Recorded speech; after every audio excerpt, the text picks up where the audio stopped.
The worst part is the silence. That feeling of screaming in an empty room, the echo of your own voice, the only answer you get. You look back, retrace your steps, try to find the flaw, the point where the plan went awry. You prayed, you acted with your heart, you tried to be the best person you could, followed what you believed was the right direction, and the result is nothing. A dead end, a door locked without a key. And this nothingness is so heavy, so loud, it brings a lump to your throat. That question lingers in your head, almost keeping you awake. Why does it seem like God has gone silent right now? Just when you most needed a light, a simple sign that you're on the right path? We're used to thinking that faith moves mountains, but what no one tells us is the agony we feel when the mountain doesn't even move and we stand there before it, feeling small, ignored. This search, for logic, for a clear roadmap, is deeply human. We want life to be like a map, where A leads to B and B leads to C. If I do my part, the other part happens. But reality often feels more like a tangled web of threads, where our every move seems to tighten the knot even more. You work hard at work and see someone else who perhaps didn't deserve it get a promotion. You care for your family with all your heart and see disunity creeping in. You dedicate yourself to a dream, investing time and energy, and it simply doesn't take off. It's in this soil of frustration that the seed of doubt begins to sprout. Did I hear the wrong voice? Am I not good enough? We begin to blame ourselves, to find fault with ourselves, because it's easier to accept that the fault is ours than to face the possibility that God's silence is somehow intentional. The word itself seems to confirm that there is a limit to our understanding, a boundary our minds cannot cross.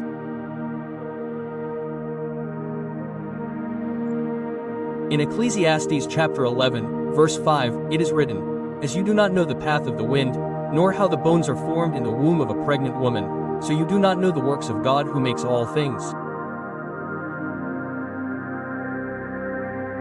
This doesn't sound like a rebuke, but almost like a comfort. It's an acknowledgement that there are mysteries we simply haven't been given to understand. What if we're asking the wrong question? What if the purpose of this moment is not to find the answer, but to learn to walk without it? It's a frightening idea, one that goes against everything we've been taught about clarity and direction. It's an invitation to walk in the dark, holding a hand that at times we can't even quite feel. This lack of answers puts us in a very vulnerable place. It's the exact point where faith ceases to be a pretty theory and becomes a necessity for survival. The truth is, God's greater purpose for your life may be hidden precisely behind this veil of confusion. And your reaction to this lack of clarity is what defines everything. This is where your character is being tested in a way no ready-made answer ever could.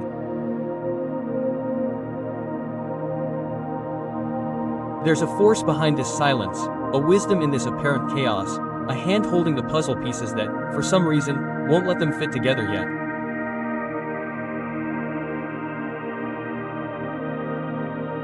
It's terrifying and, at the same time, strangely promising, because it suggests that the final picture is far more complex and grandiose than our attempt to piece it together on our own could ever imagine. I'd like to take this opportunity to ask for just a second of your attention and invite you to join the community by subscribing to the channel and leaving a like. It's very meaningful to us. It's almost instinctive to think that silence is a punishment, that if God isn't speaking, it's because we've done something wrong, strayed, or simply aren't worthy of an answer. We fight this void with all our might, filling it with our own anxieties, fears, and hasty conclusions. But what if this silence isn't absence, but rather a method, a controlled environment, an intentional desert, where the only thing that can flourish is a kind of trust that doesn't depend on proof? It's easy to have faith when the signs are clear, when doors open and prayers are answered with an immediate yes. This doesn't require much of us. The true test, the true transformation, happens when all we have is an ancient promise and the decision to believe in it, even if the reality around us screams otherwise. This silence strips us of our crutches. It takes away the comfort of visible miracles to give us something much deeper: intimacy with the God who works in the unseen. This is the time when we learn to separate the provider from the provision. We risk falling in love with the blessings, the answers, the open paths, and forgetting the one who orchestrates it all. When the well of blessings temporarily dries up, we are forced to decide where our loyalty truly lies. Do we trust him or only what he can do for us? It's an uncomfortable question, one that exposes the true intentions of our hearts. It is in this spiritual training ground that our childlike faith, which thrives on applause and rewards, is invited to mature. It needs to become an adult, resilient faith, one that can stand tall in the midst of the storm, not because it sees the sun on the horizon, but because it knows who controls the storm. This process is painful because it requires us to let go of our greatest need. We must have control. We must know what comes next. The Word of God understands our agony with delay, our human urgency. In Habakkuk chapter 2, verse 3, there is a promise that sounds like a challenge to our impatience, because the vision is yet to be fulfilled at the appointed time, but it hastens toward the end and will not deceive. If it delays, wait for it, because it will surely come, it will not delay. Note the beauty and attention in this. The promise will surely come, but before it, the command awaits it. God confirms that he has not forgotten, but demands of us the posture of waiting. Not a passive, arms crossed wait, but an active, confident wait that continues to live and believe, even without seeing the vision fulfilled. This is where character is forged. What good would it be to receive the answer we so desire if our hearts aren't strong enough to handle the responsibilities that come with it? Wouldn't the blessing you pray for crush you if it arrived too soon? Silence prepares us, strengthens us, and matures us. It plows the soil of our hearts so that the seed of purpose, when planted, finds fertile, not rocky, soil.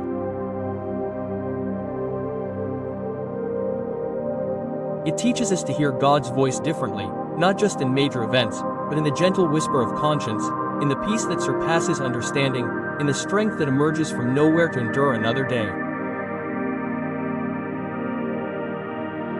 But the truth is, this training can become even more intense. It's one thing to walk down a silent hallway, believing there's an open door at the end. It's quite another when that silence is broken not by voice, but by the sound of a door slamming shut in your face. And this pain is different. It feels more personal, more direct. It's the moment when God's no becomes audible, and dealing with it demands a level of surrender we didn't even know we needed. The sound of a door closing has devastating power. It's different from silence. Silence leaves room for hope, for imagination, for the possibility that something will still happen. But the closed door is a full stop. It's a clear message, an audible and unquestionable no. And the pain that comes with it is sharp, cutting. It's the pain of rejection. We invest our heart, our soul, our dreams in a path, believing with all our strength that it was pointed out by God. And suddenly, the path ends. The project isn't approved. The person we trusted disappoints us. The opportunity vanishes into thin air. The first instinct is to look at ourselves and ask, what did I do wrong? We feel foolish, deceived by our own fate. How could I have been so blind? How could I have believed this was the plan? Shame mixes with sadness, creating a heavy feeling of failure. This, no, seems like a testament to our inability. We feel as if God Himself is telling us we're not good enough, that our dream wasn't valid, that our choice was a mistake. And this is one of the loneliest feelings there is. Because if the one who should be our greatest encourager blocks our path, who else can we turn to? We question everything. Our ability to hear His voice, our spiritual sensitivity, our very dignity, is a direct blow to the very fabric of our confidence. We feel like a child who runs with a drawing in their hands to show their father, only to have their father simply turn away. The pain isn't just from the crumpled drawing, but from the apparent indifference. And we're left standing there in the middle of the hallway with the pieces of our plan on the floor, not understanding why. It takes a lot of courage to dare to think differently in the midst of this pain.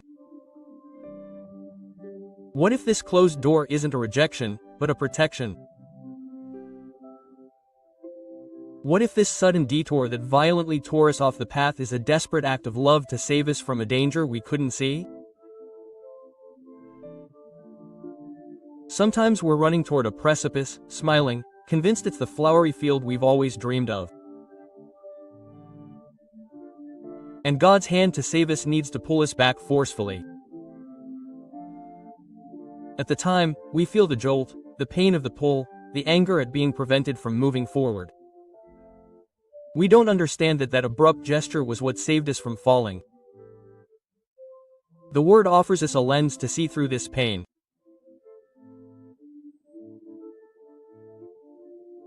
In Romans, chapter 8, verse 28, we read a promise that defies our logic, and we know that all things work together for good to those who love God, to those who are called according to His purpose. All things, not just the good things, the victories, the open doors, all things.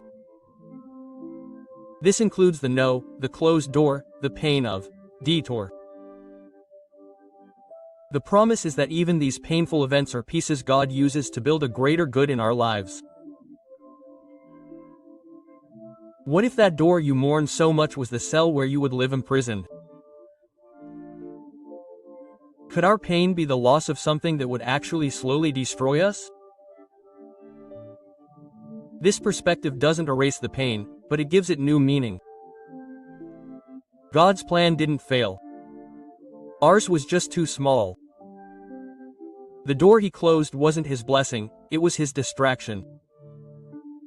And now, with the path blocked, we find ourselves in a new and uncomfortable place. A place of forced halt. The dust from the impact still lingers in the air, the sound of the door slamming still echoes. There's nowhere to run. What do you do when the path ahead is closed and turning back isn't an option? What happens in that empty space between the plan that died and the new purpose that hasn't yet revealed itself? That empty space, after a door closes, is one of the most uncomfortable places for the human soul. It's God's waiting room. A place with no clock, no scheduled appointment, where we are forced to simply, to be. Our first reaction is restlessness. We pace back and forth, stare at the door waiting for it to open again, try to find an emergency exit. Inertia scares us. The world teaches us that time is money, that productivity is everything, and standing still feels like a resounding failure. We feel the need to do something, anything, to prove we haven't given up. But it is precisely in this place of forced immobility that one of God's most profound works takes place. He forcibly stops us because he knows that if we kept running, we would never have the structure to receive what he has for us.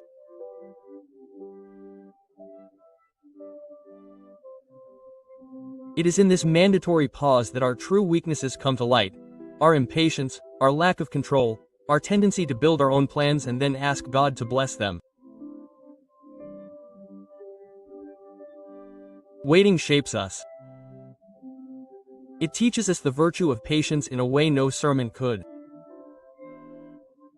Day after day, in the monotony of waiting, we are confronted with ourselves. The mask falls. There is no audience for those who act. There are no results to show. It's just you and God, and a silence that invites us to look within. It's during this time that our character is strengthened. We learn to trust not because circumstances are favorable, but in spite of them. Faith ceases to be a feeling of euphoria and becomes a stubborn, daily decision to continue believing when there's no apparent reason to. It may seem contradictory, but the Bible treats this waiting as something positive, as a place of blessing. In Jeremiah's Lamentations, chapter 3, verses 25 to 26, we find a truth that calms the anxious heart. The Lord is good to those who wait for him, to the soul that seeks him. It is good to have hope and wait in silence for the Lord's salvation. It's not just bearable, it's not just necessary, it's good for the soul that seeks. Waiting becomes an act of seeking, an act of worship. Silence ceases to be a sign of absence and becomes an act of reverence, of those who await the manifestation of salvation with a quiet and steadfast hope. It will be. What you call delay, God is calling preparation. You want the blessing now, but could you, as you are today, maintain it? Waiting is what enables us to carry the weight of our own victory.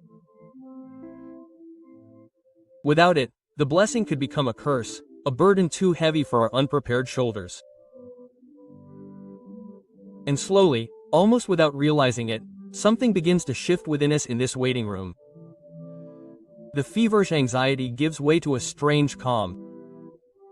The struggle to break down the door ceases, and we sit not in defeat, but in surrender. We stop constantly questioning why and begin to trust that there is one. And this acceptance, this peace that makes no sense, is the true miracle. It is the sign that the inner work is almost complete. The silence, the closed door, and the long wait were not separate, random events. They were steps in the same process, a process that broke us, emptied us, and now, finally, begins to make some kind of sense, not in the mind, but in the spirit.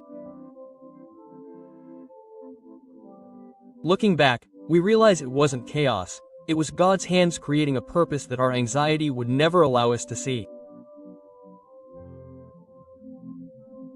The point wasn't to receive quick answers, but to become the kind of person who can live without them, sustained only by trust. The truth that emerges at the end of it all is that alignment with a greater purpose rarely looks like a straight line. It looks like the confusion you've lived through, the pain you've felt, and the strength you didn't even know you had, but which was forged in you with each day of uncertainty. Clarity doesn't come before the test, it's the result of it.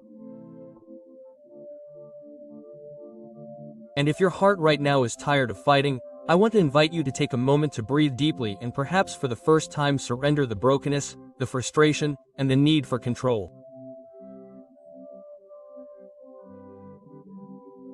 Prepare your spirit to speak to him, not to demand, but to rest. Let's surrender this search together and find peace in the confidence that he is in control, even when everything seems out of control. Father, here I am with my heart open before you. I admit I don't understand your ways. My mind is too small and my vision too short. I tried. With all my strength, I tried to find the logic, the meaning, the reason behind everything that was happening, but I lost myself in my own search. Today I recognize your sovereignty.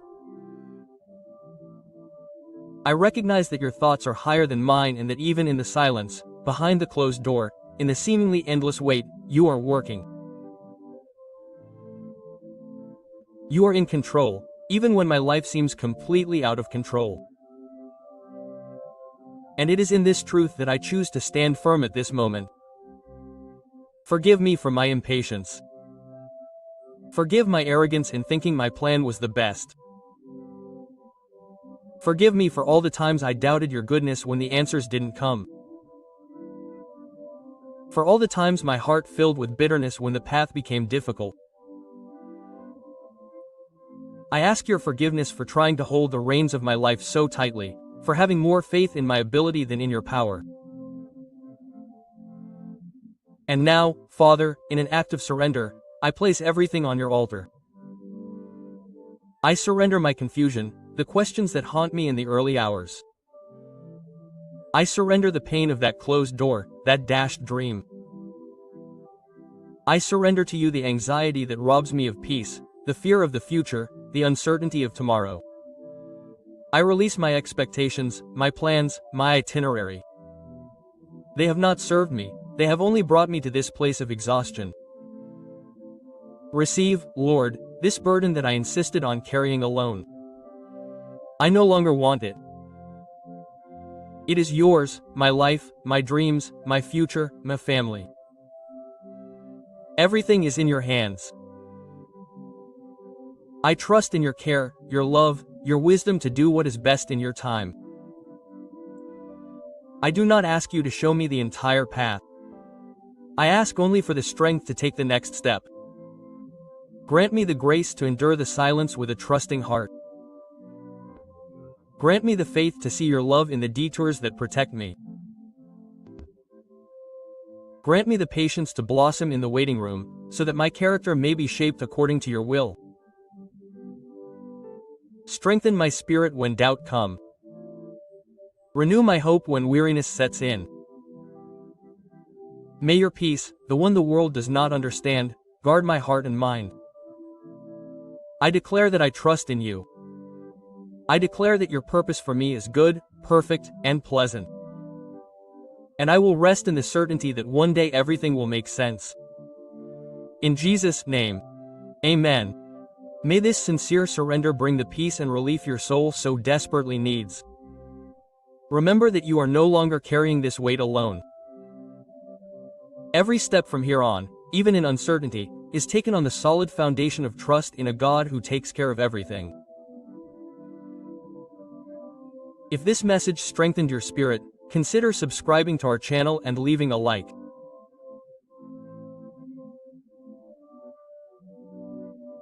And to confirm the decision we made today to declare your faith, leave a comment below with the phrase, "God, I trust in your process," so we transform our prayer into a public expression of trust. May the certainty of God's care accompany you every step of this week. May you feel His strength sustaining you and His peace guarding your heart. Stay strong, in peace. We will meet again in our next message.